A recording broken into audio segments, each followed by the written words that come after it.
Bueno, no sé. Bien. 36, hermano. 35. Vamos a ver. Bien. Vamos a orar.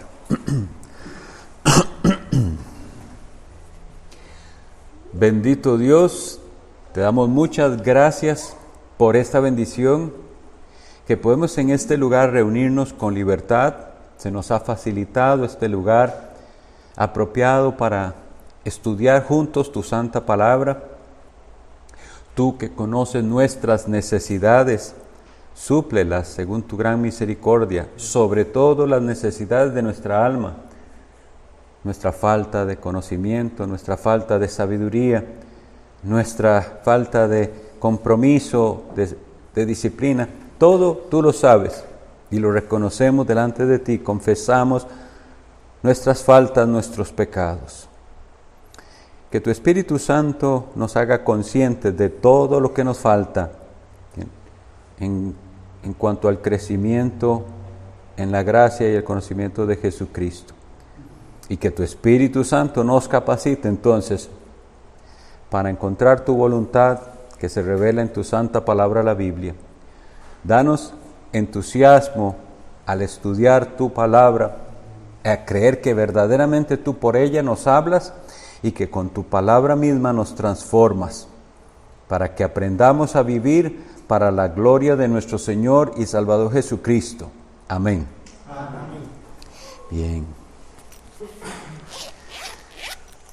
Entonces voy a hacer el recordatorio que suelo hacer de qué clase de estudio bíblico estamos teniendo aquí. Es un estudio bíblico basado en preguntas y respuestas. Y cuando se enseña la doctrina cristiana a través de preguntas y respuestas, eso se llama un catecismo. Es decir, la palabra catecismo, eso es lo que significa.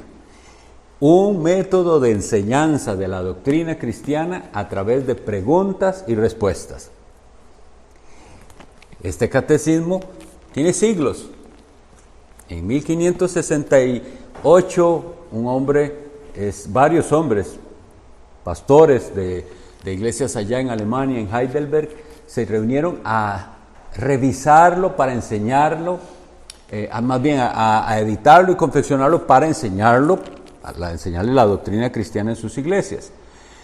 Un siglo más tarde, un hombre llamado Hercules Collins, un pastor bautista en Inglaterra, lo revisa y lo edita para enseñar la doctrina cristiana en su propia iglesia. Entonces eso es lo que estamos haciendo, yendo a la doctrina cristiana básica, fundamental, porque debemos reconocer esto. ¿Cómo podemos llamarnos cristianos si no sabemos lo que es la fe cristiana?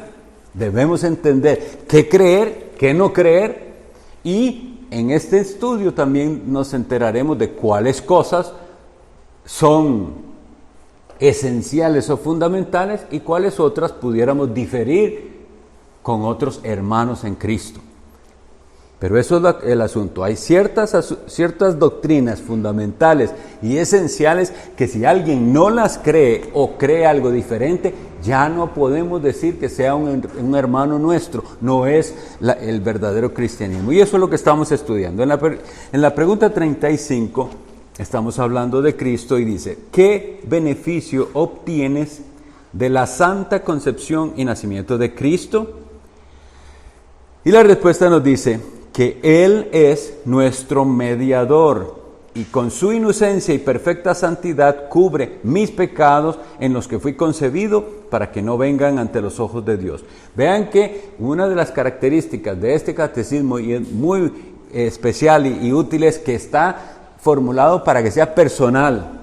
A cada uno de ustedes le pregunto y usted responde. A nuestros niños cuando los entrenamos en la fe cristiana es, ¿qué beneficios obtienes tú? Porque ese es el problema. Se aprenden cosas muy a lo general, pero no se hace la aplicación personal. La pregunta es para usted en particular. Usted, nosotros que aquí hablamos de usted, ¿qué beneficio obtiene de la concepción de Jesucristo y de su nacimiento? Y usted tiene que poder saber en qué se beneficia, en qué le sirve a usted esto. Y esta es la respuesta. Y teniendo la respuesta, vamos a ir a la Sagrada Escritura para comprobar que esta es la respuesta correcta, que Él es nuestro mediador y que con su inocencia y perfecta santidad cubre mis pecados en los que fui concebido para que no vengan ante los ojos de Dios. Entonces comenzamos a leer la Biblia. Hebreos 2, 16 y 17. Vamos a ir a Hebreos 2, 16 y 17. Jonathan. Porque ciertamente no socorrió a los ángeles, sino que socorrió a la descendencia de Abraham, por lo cual debía ser en todo semejante a sus hermanos, para venir a ser misericordioso y fiel, sumo sacerdote en lo que a Dios se refiere, para expiar los pecados del pueblo. Ok, hemos leído estos versículos, tratemos de entenderlos para que vean que de aquí surge esa respuesta. Cuando se dice, porque ciertamente no socorrió a los ángeles, ¿qué significa eso? No socorrió a los ángeles. ¿Por qué los ángeles necesitaban socorro y no lo recibieron? ¿A cuáles ángeles se está refiriendo? A los caídos, ¿verdad? Es decir, dice, sabemos, no tenemos en la Biblia muchos detalles al respecto, pero sabemos por la Biblia que estos que hoy son Satanás y los demonios fueron un día ángeles. Está bien así, don José, porque si no se puede, lo que puede hacer, si digamos vamos un poco rápido en las citas, es anotar mejor y después las busca uno, porque como vamos cita por cita, tendría que estar ahí a la par.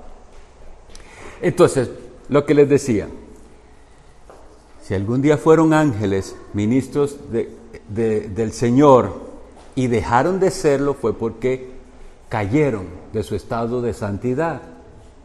Pero entonces el Hijo Eterno de Dios viene a salvar ¿qué? No viene a salvar ángeles, viene a salvar seres humanos. Y Él se hace como aquellos a los que viene a salvar. Es decir, Jesucristo no se hizo ángel, no se convirtió en un ángel para salvar a los ángeles caídos.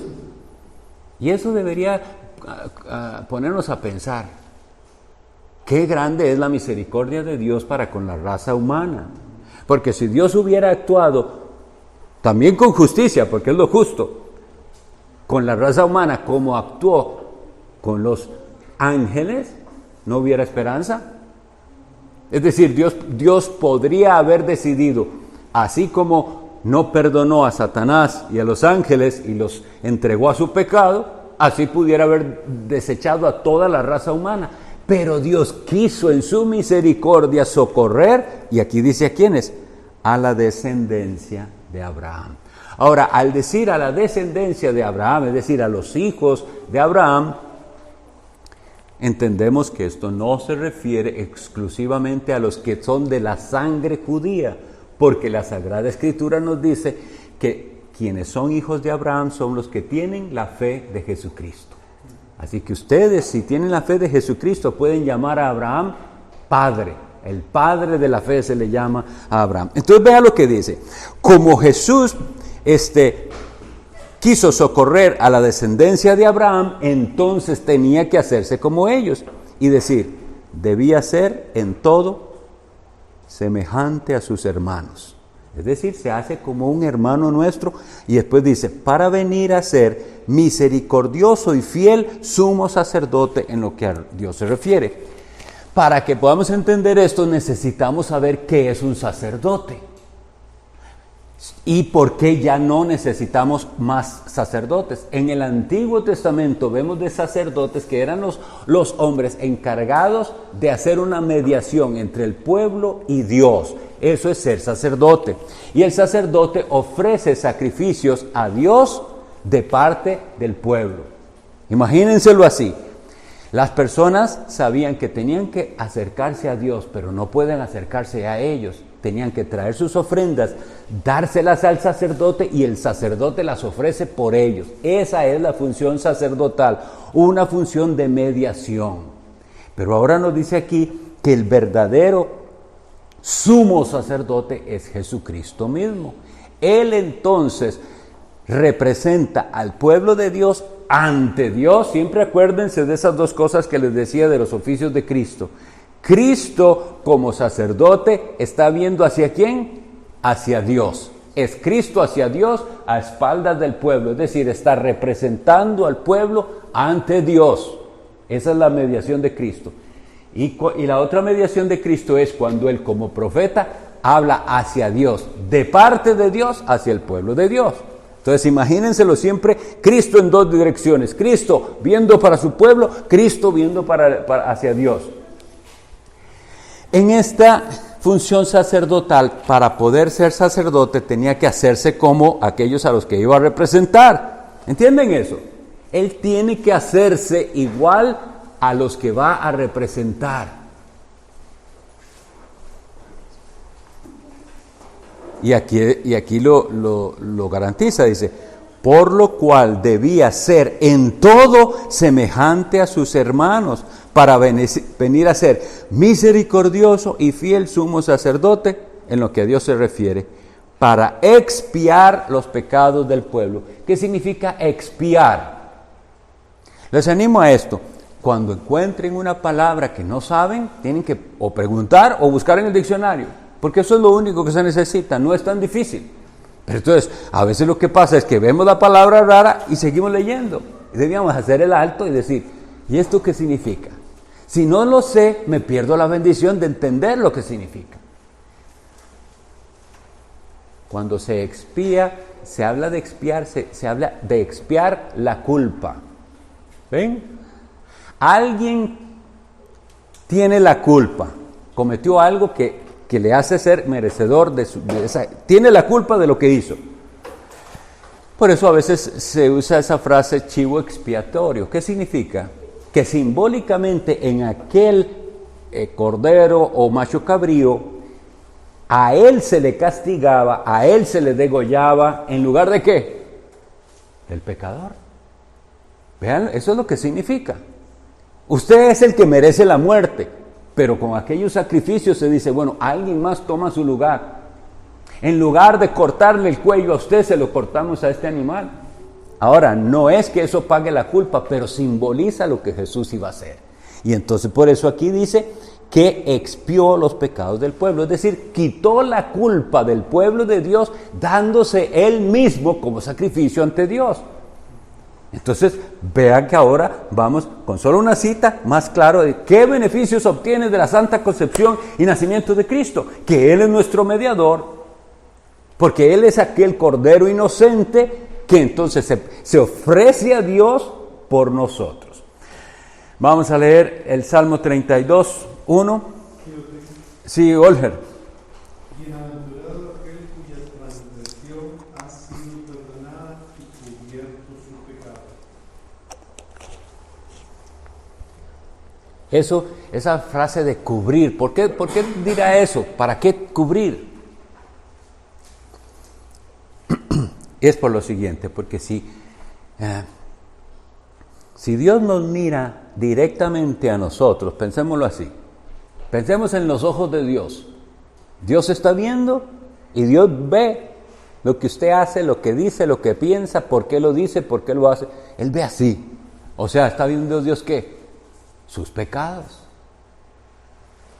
Por eso dice el Salmo 130, Jehová, si mirares a los pecados, ¿quién, oh Señor, podrá mantenerse? Este es el Salmo 130. Es decir, si Dios mira el pecado, usted y yo lo que necesitamos es ser fulminados. Eso es lo que merecemos. Entonces, ¿cómo se hace para que Dios no vea el pecado?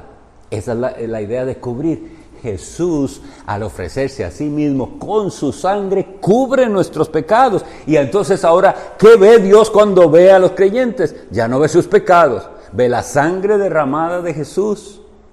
Y dice la Biblia, sacrificio y ofrenda a Dios en olor fragante. Entonces Dios, es la única manera en que Dios puede complacerse de nosotros, que estemos en su Hijo Jesucristo. Porque en el único que Dios se complace es en su Hijo Jesucristo. Ustedes pueden leerlo en los relatos de los evangelios, como cuando el cielo se abrió y dijo Dios desde el cielo, este es mi Hijo amado, en Él tengo complacencia o contentamiento. Solo en Él, de nadie más se puede decir eso. Pero si usted está en Él, entonces usted también, porque sus pecados han sido cubiertos por Él. Primero los Corintios 1:30.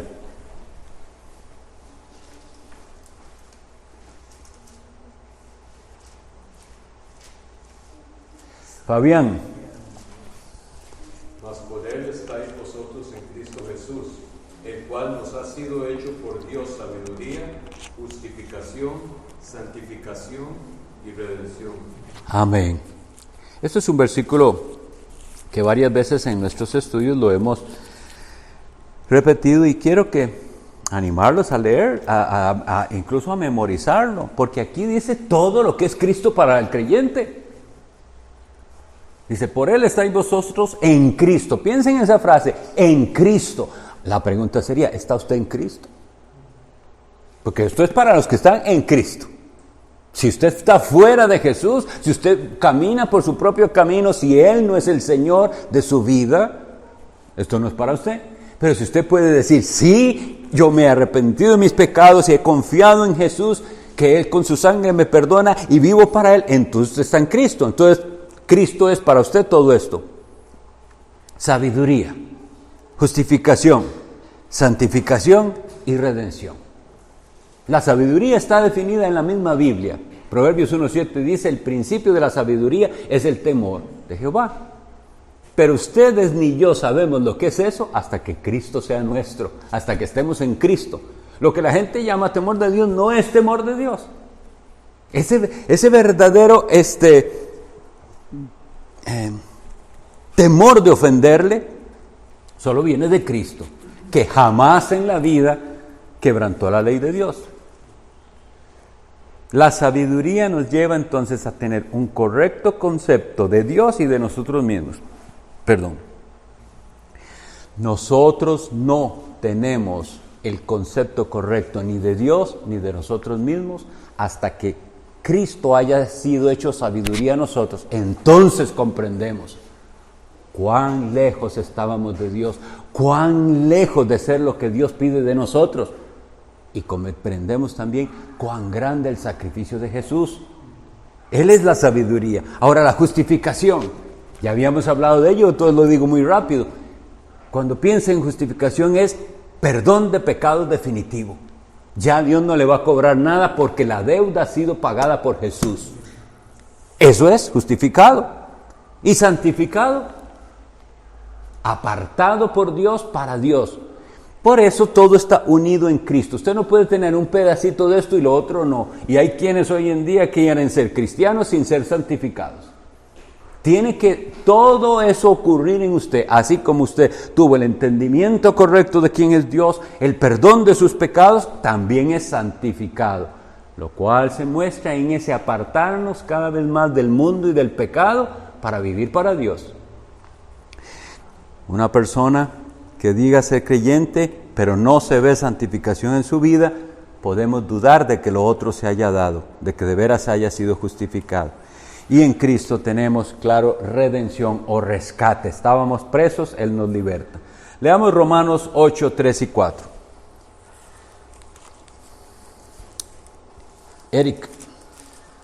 Dice, la ley de Moisés no podía salvarnos porque nuestra naturaleza pecaminosa es débil, así que Dios hizo lo que la ley no podía hacer. Él envió a su propio Hijo en un cuerpo como el de nosotros los pecadores tenemos, y en ese cuerpo, mediante la entrega de su Hijo como sacrificio por nuestros pecados, Dios declaró el fin del dominio que el pecado tenía sobre nosotros. Lo hizo para que se cumpliera totalmente la exigencia justa de la ley a favor de nosotros, que ya no seguimos a nuestra naturaleza pecaminosa, sino que seguimos al Espíritu. Amén. Bueno, eso no es la Biblia, sino una paráfrasis. Está tratando de explicar los versículos de Romanos 8, 3 y 4.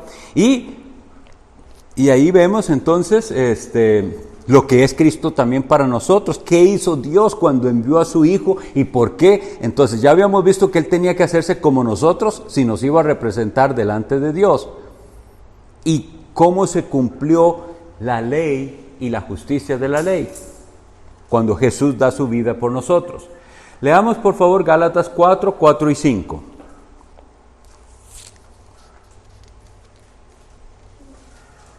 Giselle. Pero cuando vino el cumplimiento del tiempo, Dios envió a su Hijo, nacido de mujer y nacido bajo la ley, para que redimiese a los que estaban bajo la ley, a fin de que recibiéramos la adopción de hijos. Bien. ¿Qué beneficio entonces obtenemos de que Cristo haya sido concebido y de su nacimiento? Esto, la redención. Por eso nosotros, los creyentes, nos llamamos los redimidos también. Y vuelvo al asunto, si nosotros no tenemos el concepto de redención, no vamos a apreciar todo lo que Cristo hizo por nosotros. Redención. Para explicarlo, sería bueno recordar lo que pasaba en el mundo antiguo con los esclavos. Existía la esclavitud, ¿verdad? Entonces, había el mercado de esclavos. Entonces, usted podía ir, así como va a la feria del agricultor, podía ir a la feria de esclavos. Y iba y ahí estaban, ahí en cadenas las personas, y las personas los revisaban como si fuera mercadería. Así era. Ustedes saben que, según las estadísticas, casi la mitad de la población en el Imperio Romano eran esclavos. Entonces, cuando una persona estaba esclava, si alguien llegaba, podía comprarlo, ¿verdad? Está pagando un precio por él. Esa es una parte de la transacción. Lo compró, aquí está, esto es lo que dicen que vale. Pero algunas veces sucedía que de hecho los cristianos hacían esto con algunos, iban, imagínense que usted es ese esclavo. Eso nos sirve hacer esa imaginación.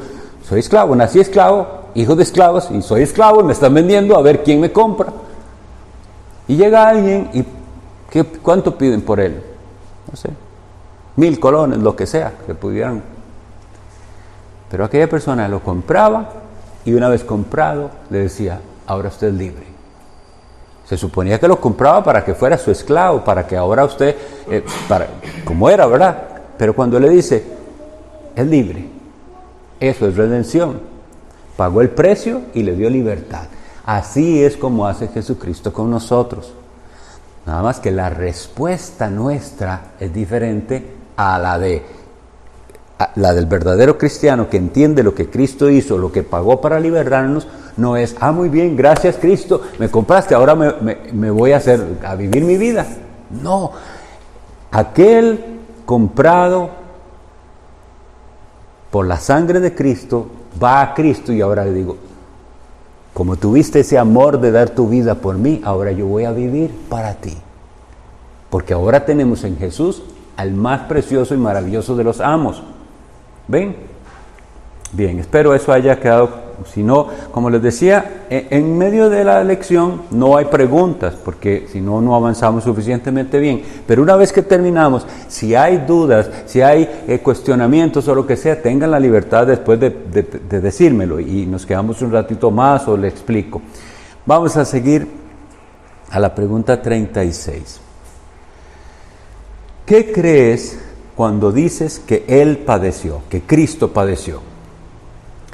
Y la respuesta es que durante toda su vida en la tierra, pero especialmente al final de esta, soportó tanto en cuerpo como en alma la ira de Dios contra el pecado de la humanidad, para que por sus sufrimientos, como el único sacrificio propiciatorio, librara nuestro cuerpo y alma de la condenación eterna y comprara para nosotros el favor de Dios, la justicia y la vida eterna.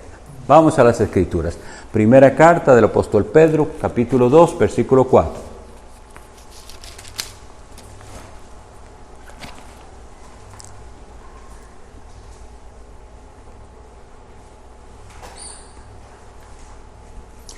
Fabián. Acercándonos a él, piedra viva, desechada ciertamente por los hombres, mas para Dios escogida y preciosa. Estamos viendo que Jesús padeció y estamos viendo que la Biblia dice que se cumple en él una cierta profecía que había de cómo la gente iba a recibir al Cristo, al Mesías. Y dice aquí que fue una piedra desechada. Entonces pensemos esto, y pensemos en lo que hemos leído del Evangelio y cómo fue la vida de Jesús. Una piedra desechada. Tristemente, eso fue lo que sucedió. Los líderes de Israel, los líderes tanto políticos como religiosos, se portaron como si fueran constructores, digamos que están construyendo, y están construyendo con piedras, como se hacía antes, ¿verdad? Con cantera ahí, y ven una cierta piedra y dicen, no, esta no sirve, y la desechan. Y aquella era la piedra más preciosa que Dios pudo habernos dado, su Hijo Jesucristo. De hecho, debía ser el fundamento del edificio, y ellos dicen, no, no sirve, no es lo que queremos. ¿Y cómo demostraron eso? Porque no lo recibieron como lo que era. Ellos no aceptaron a esa clase de Mesías. Ellos querían otro tipo de rey. Y este fue el que Dios dio. Entonces, ese desechado, imagínenselo, viene con todas las características necesarias para salvar a su pueblo, pero ese pueblo lo rechaza. Que eso es lo que dice el capítulo 1 de Juan, versículos 11 en adelante. A lo suyo vino, y los suyos no lo recibieron. Es desechado, eso es desechado. Y esto afecta toda su vida. Leamos capítulo 3, versículo 18 de la misma carta.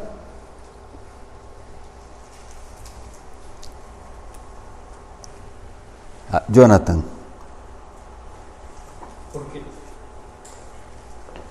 Porque también Cristo padeció una sola vez por los pecados, el justo por los injustos, para llevarnos a Dios, siendo la verdad muerto en la carne, pero vivificado en el Espíritu.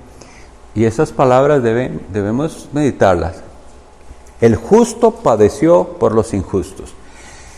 El padecimiento de Cristo, aunque siempre pensamos mucho en su crucifixión y muerte, fue un padecimiento de toda su vida, ¿saben? Y vamos a recordar ese ejemplo.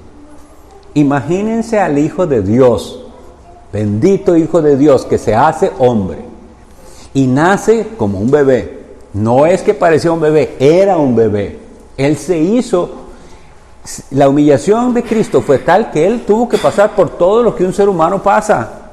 Y tuvo que aprender a hablar, a caminar, tuvo hambre. Pero en toda su vida, desde niño, fue perfecto, sin pecado, nunca quebrantó la ley de Dios.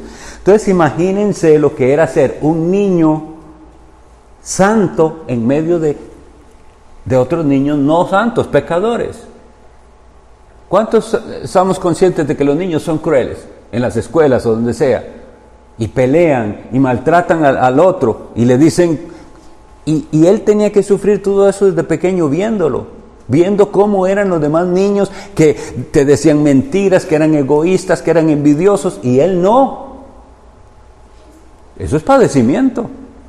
¿Cómo se imaginan ser un niño, un jovencito, cuyos padres, aunque eran excelentes padres, ¿verdad? María, que lo concibió, y el esposo de María, José, pero eran seres humanos con defectos y pecadores. Y él tenía que sujetarse a sus padres, aunque sus padres no fueran perfectos. No era fácil. ¿Cuántas veces tal vez él en la noche sufría de ver cómo eran ellos, cómo eran sus hermanos, cómo era el vecindario, cómo era la gente? Para un santo de los santos, como es llamado Jesucristo, el santo de los santos, ¿cómo sería vivir en este mundo pecador? Y tan es así que hubo un momento donde Jesús llega a expresarlo: oh generación pecadora, ¿hasta cuándo he de estar con vosotros? O sea, era un lamento de su alma estar rodeado de tanto pecado, de tanta maldad, de tanta incredulidad, de todo, pero él no. Así que ese padecimiento era un acumulado de años de padecer, vivir y ver las consecuencias del pecado, y ver cómo la gente prefiere el pecado que a Dios, y de ver la hipocresía de las personas. Cuando se tenía que enfrentar a los fariseos, ¿cómo creen que era eso para él? ¿Cuánto dolía en su alma? ¿Qué creen que sentía Jesucristo cuando veía lo que habían hecho en el templo? Que habían hecho de la casa de Dios una casa de mercado. Ahí se vendían palomas, ahí se cambiaban dineros, un negocio de la religión. ¿Cuánto creen que eso le dolía y le molestaba? Tanto que eso fue un enojo santo. Él toma, dice, una cuerda y bota mesas y dice, váyanse de aquí. Mi casa de oración será llamada y vosotros la habéis convertido en una cueva de ladrones. Entonces, para que vean que el padecimiento de Cristo no fue solo el tormento de su crucifixión, lo cual sí fue espantoso, pero es un tormento acumulado de ver pecado y las consecuencias del pecado, hipocresías, etc. Entonces vamos a ver un capítulo de Isaías que lo describe muy bien. Isaías capítulo 53. Por favor, todos búsquenlo. Isaías 53, y yo voy a leerlo para ustedes, esos versículos.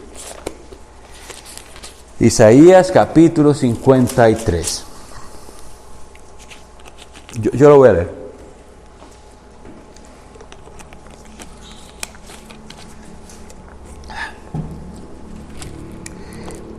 Isaías 53.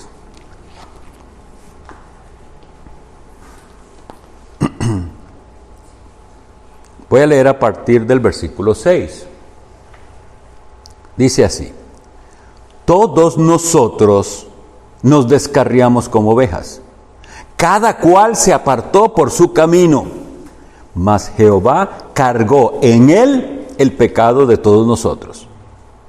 Versículo 7. Angustiado él y afligido, no abrió su boca. Como cordero fue llevado al matadero, y como oveja delante de sus trasquiladores enmudeció y no abrió su boca. Por cárcel y por juicio fue quitado, y su generación ¿quién la contará?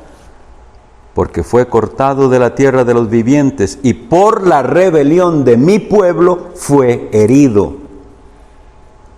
Y se dispuso con los impíos su sepultura, mas con los ricos fue en su muerte. Aunque nunca hizo maldad, ni hubo engaño en su boca. Con todo eso, Jehová quiso quebrantarlo, sujetándole a padecimiento. Cuando haya puesto su vida en expiación por el pecado, verá linaje, vivirá por largos días, y la voluntad de Jehová será en su mano prosperada. Verá el fruto de la aflicción de su alma y quedará satisfecho. Por su conocimiento justificará mi siervo justo a muchos y llevará las iniquidades de ellos. Vamos a dejarlo hasta aquí. Pero ustedes prestaron atención las veces que se habla de aflicción, de quebrantamiento, de sufrimiento, siendo él ¿cómo? Justo completamente, nunca hizo maldad, nunca se halló engaño en su boca, pero fue quebrantado. ¿Con cuál propósito? Aquí lo dice muy claramente, tenía que expiar los pecados de su pueblo. Y esa frase otra vez nos llama a la reflexión. ¿Los pecados de quiénes? De su pueblo. Eso nos llama a la pregunta, ¿pertenece usted a ese pueblo? ¿Es parte usted del pueblo por cual Jesucristo expió los pecados? Vamos a leer ahora primera carta de Juan, capítulo 2, versículo 2. Es así, si alguien lo tiene me avisa. Randall. Primera de Juan, lea 2:2 y de una vez la que sigue, que es 4:10, por favor. Y Él es la propiciación por nuestros pecados, y no solamente por los nuestros, sino también por los de todo el mundo. 4:10. En esto consiste el amor, no en que nosotros hayamos amado a Dios, sino en que Él nos amó a nosotros y envió a su Hijo en propiciación por nuestros pecados. Bien, entonces una palabra para aprender, propiciación. ¿Qué significa propiciación? Literalmente vamos a aprenderlo con esta definición. Propiciación significa aplacar la ira. Entonces vamos a tener que entender por qué había ira, qué provocó la ira de quién y quién fue la propiciación. Bueno, la Biblia enseña esto. Nuestros pecados provocan la ira de Dios y nos hacen merecedores de la condenación. Así que lo que viene justamente de parte de Dios sobre nosotros es, imagínense, un martillo gigante que nos va a aplastar. Esa es la ira de Dios. Pero alguien se pone en medio y recibe Él, no deja que ese impacto llegue hasta nosotros, sino que Él lo recibe. Ese es Jesucristo, la propiciación. ¿Y cuándo hizo eso? En la cruz. Cuando Jesucristo al final dice, consumado es. Esas palabras, consumado es, significan, se ha terminado lo que era necesario para la salvación del pueblo de Dios. No hay que añadir más. Él está recibiendo en Él todo el peso, tanto que clamó. Y cuando dice la Biblia, dijo a gran voz, debemos imaginarnos a Jesucristo diciendo algo a gritos, con lo que le daba de sus pulmones, aunque estuviera en la cruz, decía, Dios mío, ¿por qué me has desamparado? Necesitamos hacerlo así porque ahí dice, clamó, Elí, Elí, lama sabactani, lo dijo en arameo, y los otros dijeron, bueno, sus burlas o lo que sea, pero ¿por qué estaba diciendo eso? Porque el Hijo de Dios estaba experimentando el sentimiento de abandono más espantoso que nosotros nunca podemos ni imaginarlo y nunca lo experimentaremos si tenemos fe en Jesús. Porque es, como les digo, un sentimiento de abandono. No sabemos lo que es eso. Nunca Dios nos abandonará a nosotros. ¿Por qué? Porque hizo a su Hijo propiciación por nosotros, nuestros pecados. Y esto les digo que es un sentimiento porque en otro sentido nunca Dios abandonó a su Hijo. Hay un sentido en que es imposible porque Dios es uno, Padre, Hijo y Espíritu Santo, y nunca hubo un abandono real. Es ese sentimiento de abandono que Cristo percibió. Como decir así, Él sufrió el infierno en aquel momento.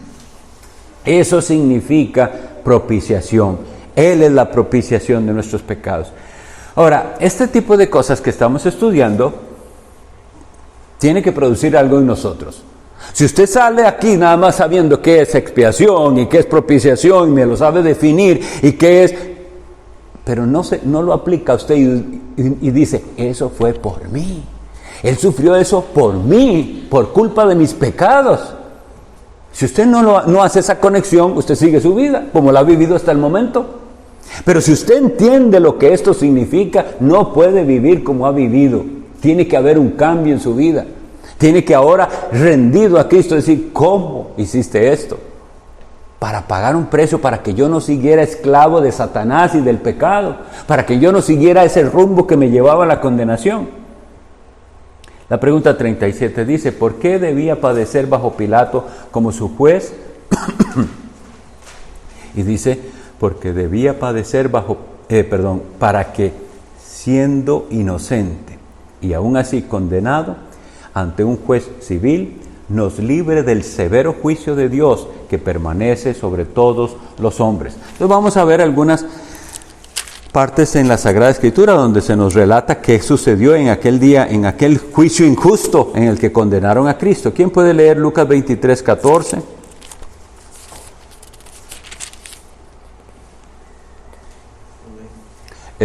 Janeiro.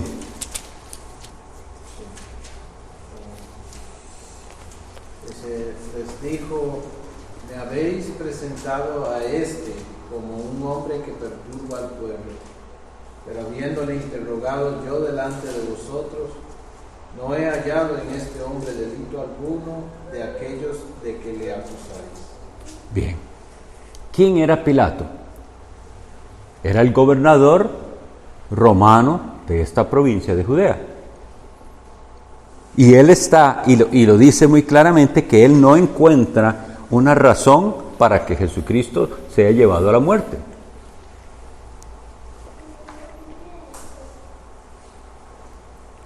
Y así quedó registrado. Pero así es la injusticia de los seres humanos. Ahora, quisiera que leamos para que veamos la gravedad de lo que estaba ocurriendo en este momento. En ese mismo Juan, capítulo 19,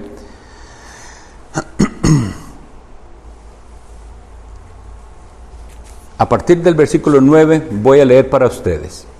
Juan 19, 9. Oigan esto con atención. Y entró, estamos en ese juicio, ¿verdad? En Jesús ante Pilato, y ahí dice, y entró otra vez en el pretorio y dijo a Jesús, ¿de dónde eres tú? Mas Jesús no le dio respuesta. Entonces le dijo Pilato, atentos, oigan la manera de expresarse. Entonces le dijo Pilato, ¿a mí no me hablas? ¿No sabes que tengo autoridad para crucificarte y que tengo autoridad para soltarte? Respondió Jesús, ninguna autoridad tendrías contra mí si no te fuese dada de arriba. Por tanto, el que a ti me ha entregado, mayor pecado tiene. Y aquí es donde quisiera que veamos la seriedad de este asunto. Pilato era un gobernador romano, un pagano, un impío. Él no tenía las escrituras, él no creía en Jehová Dios. ¿Qué creían los romanos? En sus dioses falsos. Y eso era, pero sin embargo él tenía una idea de lo que era justo, porque él mismo sabe, este hombre que me están trayendo es justo, ¿cómo lo van a mandar a matar? Entonces él sabía, porque todo ser humano tiene conciencia y una ley escrita en el corazón.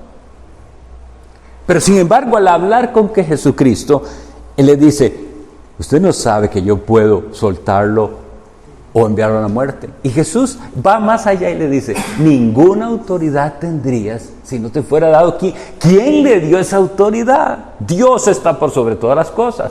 Pero lo otro que dice Jesús aquí es muy asombroso. Dice, por tanto, el que a ti me entregó, mayor pecado tiene. En este día les puedo decir que Pilatos está en el infierno. Pilato, por esta gran maldad de detener al Hijo de Dios y de condenar al inocente. Pero también está Judas en el infierno y con un castigo mucho mayor. ¿Por qué mucho mayor? Porque él sí conocía la palabra de Dios. Y él estuvo 3 años siendo instruido por el mismo Hijo de Dios y nunca creyó de verdad en el Hijo de Dios. Eso nos tiene que dar temor, porque sí hay condenación para el incrédulo, pero hay condenación mayor para aquel que teniendo la palabra de Dios no le da a Cristo el lugar que tiene que darle. Es un pecado espantoso. La Biblia misma dice, al que mucho se le da, mucho se le demandará. Y ahí tenemos a 2 hombres, como les digo, y Jesús mismo lo dice, ese pecado es aún mayor. Por eso les digo que no sirve de nada un estudio bíblico si uno no lo aplica personal y a nuestro entorno. Piense en su iglesia, piense en el domingo en la iglesia. ¿Cuántos simplemente van ahí y son como Judas, están cerca de Jesús, pero no han creído realmente en Él? Siguen su propio camino. ¿Cuántos hay que tienen Biblia, pero la desprecian? Porque no la leen, no la estudian, no la reverencian como deberían. Entonces, ese severo juicio que vino sobre Jesús permanece sobre aquellos que siguen incrédulos. Pero si usted cree en Él, entonces usted se beneficia de todo lo que Cristo con su muerte ganó. Leamos 2 Corintios 5:21, por favor. Este versículo es otro de esos preciosos para memorizar. 2 Corintios 5:21 nos dice el intercambio que se da en el verdadero creyente cuando cree en Jesús. ¿Quién lo tiene? Don Erwin. El que no conoció pecado, por nosotros lo hizo pecado, para que nosotros fuésemos hechos justicia de Dios en él. Ok. Tenemos que entender bien cuál es el intercambio que ocurrió ahí, dice. Y vamos a identificar uno por uno. Al que no conoció pecado, ¿quién es ese? Jesús. Porque ya leímos que no hubo engaño en su boca, no jamás hizo maldad. Ese es Jesús, al que no conoció pecado. ¿Y qué pasó con él? Por nosotros lo hizo pecado. Si usted es creyente, usted tiene que poder decir, por mí, Dios hizo a su Hijo pecado sin él haber jamás quebrantado la ley de Dios. Entonces debe dolernos en el corazón nuestra ingratitud y nuestra infidelidad para con Dios. Porque ahí dice que a ese que no conoció pecado, por nosotros lo hizo pecado. Pero no solo eso, dice, para que nosotros fuésemos hechos justicia de Dios en él. Y aquí es cuando una vez más considero que pienso que ya lo habíamos leído, pero les animo a leerlo una vez más y veamos ese precioso intercambio que se da cuando una persona es justificada. Zacarías capítulo 3. Profeta Zacarías capítulo 3.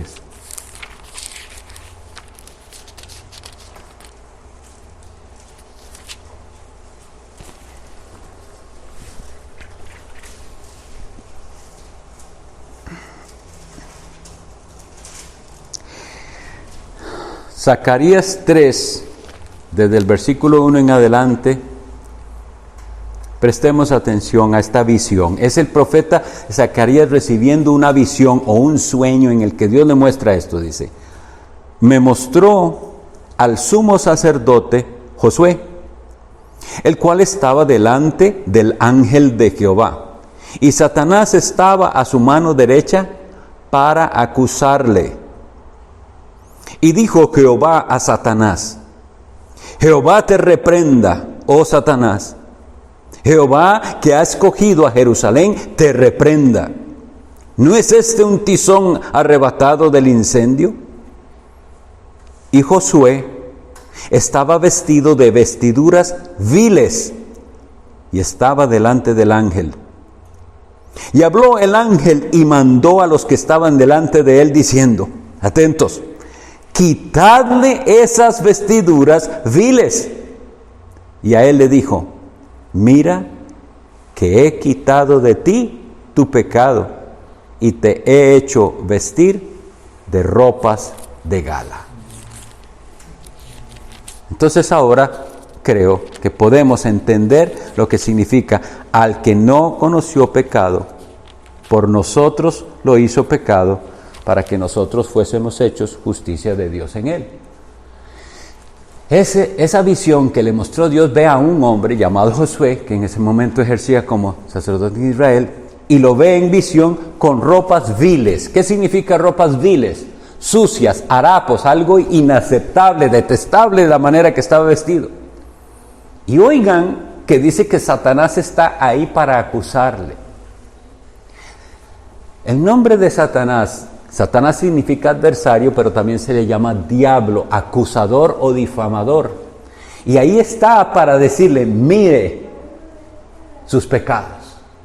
Y Satanás está para ahí, y les digo una cosa, esa acusación de Satanás es válida. Es decir, Satanás nos acusa porque esos pecados los hemos cometido. Claro, él es por tentación del maligno, porque él viene a tentarnos y a hacernos tropezar. Pero ¿quién peca? Usted peca. Usted toma la decisión de pecar. Prefiere el pecado que a Cristo en ese momento.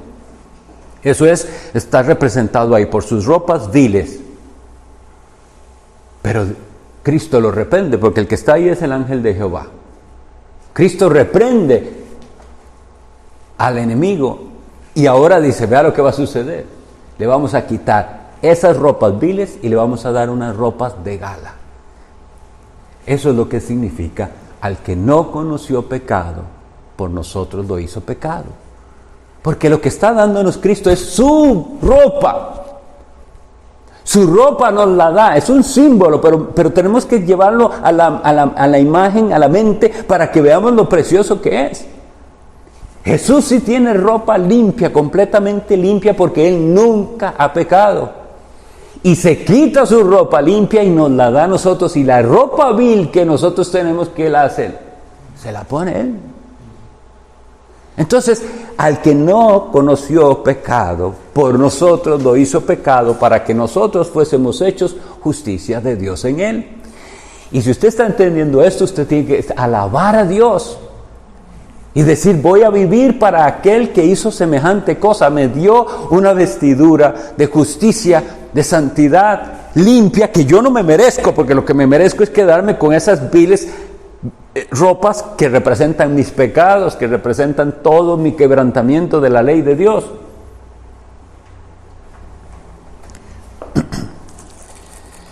Leamos la última cita, Gálatas 3:13.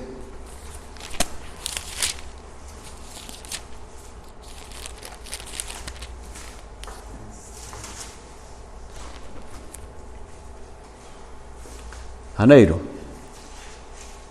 Y en su simulación participaban también. 3:13. Perdón. Y Cristo nos redimió de la maldición de la ley, hecho por nosotros maldición, porque está escrito: maldito todo el que es colgado en un madero. Bien.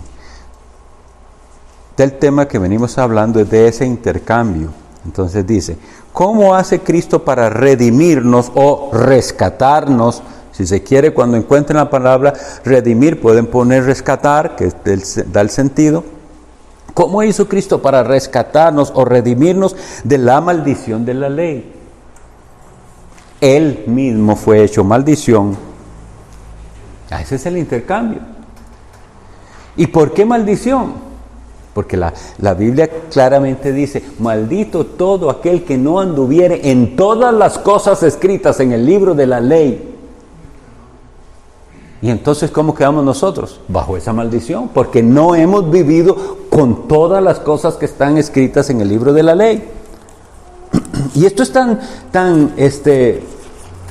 más serio tal vez de lo que a veces analizamos. Leamos Santiago 2:10.